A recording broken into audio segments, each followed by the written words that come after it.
इस साल personal liberty और फ्रीडम के पॉइंट्स कुछ ज्यादा हाईलाइटेड चल रहे हैं और शायद इसलिए भी क्योंकि इस साल जेल में बंद रहते हुए हमने कई बड़ी पर्सनालिटीज को देख लिया है। इसमें जहां दिल्ली सीएम अरविंद केजरीवाल से लेकर झारखंड सीएम हेमंत सोरेन दिखे हैं, वहीं लोगों के मन में बैठ गया था कि सेंट्रल एजेंसीज की मदद से यूनियन अपने अपोजिशन को हटाने की साजिश में लगी हुई है। अब इस बात में कितनी सच्चाई है या नहीं हम नहीं कह सकते, लेकिन इस बात पर यकीन बढ़ता जा रहा था जब कई केसेस में पाया गया कि एक मनी लॉन्ड्रिंग स्कैम केस में बेल मिलना आसान नहीं होता। जहां इसके खिलाफ top advocate such as senior advocates Kapil Sibbal और अभिषेक मनु सिंह भी दिखे हैं, वहीं अब एकदम से यू टर्न लेते हुए सुप्रीम कोर्ट ने एक पुराने प्रिंसिपल को वापस से इस्टेब्लिश किया है, which is bail is the rule, jail is the exception.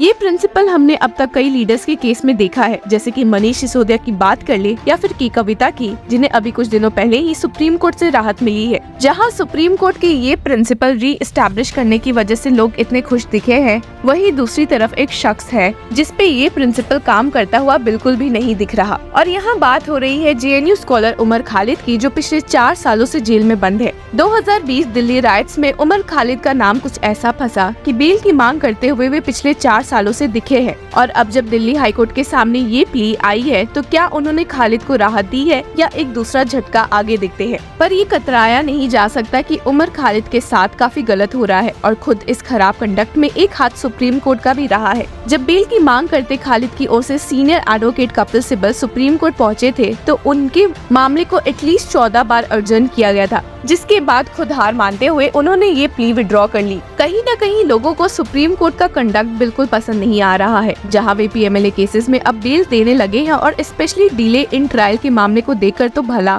तो चलिए एक नजर दिल्ली हाईकोर्ट में जस्टिस सुरेश कुमार कायत और गिरीश कटपालिया पर डालते हैं, जिनके सामने उमर खालिद का मामला 29 अगस्त को आ पहुंचा। अब लास्ट हियरिंग में हमने देखा ही था कि कैसे ट्रायल कोर्ट के सेकंड बेल प्ली रिजेक्ट करने के बाद जब खालिद का मामला जस्टिस प्रतिभा एम सिंह और अमित शर्मा के पास दिल्ली हाईकोर्ट में पहुंचा था, तो ये और अर्जेंट हो गया जब जस्टिस अमित शर्मा ने इसमें से रिक्यूज कर दिया। लास्ट हियरिंग जो कि 24 जुलाई को हुई थी, में दिल्ली हाईकोर्ट बेंच ने दिल्ली पुलिस को रिप्लाई फाइल करने को कहा था और नोटिस इशू किया था। पर शॉकिंगली जब ये मैटर 29 अगस्त को आया, तो दिल्ली हाईकोर्ट ने इस बेल प्ली को री नोटिफाई करते हुए अब अक्टूबर 7 के लिए अर्जेंट कर दिया है। जहां पिछले हियरिंग में ही 1 महीने की डेट से लोग भड़के हुए थे, अब वापस से इतनी लंबी डेट देकर हैरान हो गए हैं कि भला ये उमर खालिद के साथ क्या हो रहा है। और इसी के बीच में कहीं ना कहीं लोगों को सुप्रीम कोर्ट का कंडक्ट भी बिल्कुल नहीं पसंद आ रहा, जहां वे पीएमएलए केसेस में अब बेल देने लगे हैं और स्पेशली डिले इन ट्रायल के मामले को ध्यान में रखते हुए। तो भला वे उमर खालिद का केस क्यों रिजेक्ट किए जा रहे थे? क्या सिर्फ इसलिए कि उनका case UAPA the unlawful activities prevention act के तहत आता है और न कि पीएमएलए के तहत? सबसे हैरानी की बात तो ये भी है कि उमर खालिद के साथ जितने लोगों को अरेस्ट किया गया था, उन्हें बेल मिल चुकी है और खालिद की ओर से मौजूद होकर एडवोकेट त्राईदीप पायस ने कई बार कहा भी है कि the factual basis on which 3 accused in the case have been granted bail have several overlaps with me. एक पॉइंट जो उमर खालिद ने उठाया भी था, वो था उनके खिलाफ मीडिया ट्रायल चलाने का, और वो भी बिना केस के ट्रायल के। लोगों ने उन्हें दोषी ठहरा दिया है। हालांकि इस बेल हियरिंग में ट्विस्ट तब आया जब दिल्ली पुलिस की ओर से मौजूद स्पेशल पब्लिक प्रोसिक्यूटर अमित प्रसाद ने उल्टा उमर खालिद पर ही मीडिया का गलत इस्तेमाल करते हुए लोगों को भड़काने का आरोप लगा दिया था। According to Delhi police, Khalid's WhatsApp chats also reveal his habit of crafting social media narratives to sway bail hearings, including the use of the hashtag #FreeUmarKhalid। सिर्फ यही नहीं बल्कि उन्होंने ये भी कहा कि उमर खालिद ने सुप्रीम कोर्ट से केस विड्रॉ करके ट्रायल कोर्ट में फाइल करते हुए ये शो किया है कि सुप्रीम कोर्ट पे उन्हें भरोसा नहीं है और सुप्रीम कोर्ट लोगों की मदद नहीं करती। पर दिल्ली पुलिस को फटकारते हुए एडवोकेट त्राईदीप ने स्टेट किया था कि they are repeatedly mentioning his name in the chargesheet and lying will not make any fact true. The court will have to examine every witness and document. लेकिन वहीं दिल्ली पुलिस की ओर से मौजूद होते हुए अमित प्रसाद ने कहा था कि इन्वेस्टिगेशन में कोई गलती नहीं है and that it can not be said that there are many irregularities in the investigation. This is not a plea for discharge from the charges,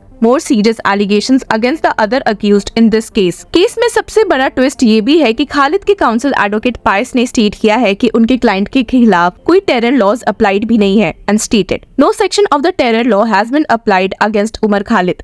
तो देखने वाली बात ये होगी कि इस मामले में दिल्ली पुलिस का क्या रिस्पॉन्स होता है और क्या नेक्स्ट हियरिंग के समय भी ये मामला अर्जन होगा या फाइनली हियरिंग के लिए सुना जाएगा। अब चलिए एक नजर डाल लेते हैं कि आखिर उमर खालिद को अरेस्ट किया गया क्यों था। जब 2019 में union government citizenship amendment act 2019 लेकर पहुंची थी, तो इसके खिलाफ जनता में काफी आक्रोश देखने को मिला था, जिसकी वजह से लोग प्रोटेस्ट करते हुए सड़क पर आ उतरे थे। प्रोटेस्ट ने अगली टर्न फरवरी 2020 में ले लिया, जब दंगे फसाद बढ़ गए और कई लोगों की जान चली गई और काफी इंजर्ड भी हो गए थे। इसी में दिल्ली पुलिस ने उमर खालिद और कई और लोगों के खिलाफ FIR फाइल करते हुए उन्हें जेल में डाल दिया। Umar Khalid was charged under the Indian Penal Code 1980 IPC for various offences including rioting sections 147 and 148, murder section 302 and unlawful assembly section 149. He was also charged under the Notorious Unlawful Activities Prevention Act 1967 for unlawful activities section 13, terrorist activities section 16 to 18 and conspiracy section 18. Further, he is charged under the Arms Act 1959 for the use of arms section 25 and 27। जिसके बाद उमर खालिद अप्रैल 2023 में supreme court पहुंचे, जहां उन्हें अब senior advocate Kapil Sibal represent कर रहे थे। आपको बता दें कि इस केस में कई बार सुप्रीम कोर्ट बेंच भी चेंज हुई है। सबसे पहले ये केस 18 मई को जस्टिस AS बोपन्ना और हिमा कोहली के सामने पेश हुआ था, जिन्होंने इस केस में दिल्ली गवर्नमेंट को एक नोटिस इशू किया था and sought a response to Khalid's petition within इन 6 वीक्स। हालांकि 6 हफ्तों के बाद भी जब इस मामले में हियरिंग 12 जुलाई को हुई थी, तो दिल्ली पुलिस ने सुप्रीम कोर्ट बेंच से कहा कि उन्हें इस केस में और वक्त चाहिए, जिसके खिलाफ सीनियर एडवोकेट कपिल सिब्बल ने कहा था कि my client had been in jail for 2 years. A hearing on his plea for personal liberty cannot be delayed any longer. पर सुप्रीम कोर्ट बेंच बोपन्ना और सुंदरेश की ने इस मामले को 24 जुलाई के लिए अर्जन कर दिया था और ये इस केस का पहला अर्जनमेंट बना था। 24 जुलाई को सुप्रीम कोर्ट बेंच ने इस मामले को उमर खालिद के लॉयर के बिहाफ पर अर्जन किया, जिन्हें और वक्त चाहिए था। और 9 अगस्त को लिस्टेड केस में अचानक से सुप्रीम कोर्ट बेंच, जिसमें जस्टिस AS बोपन्ना के अलावा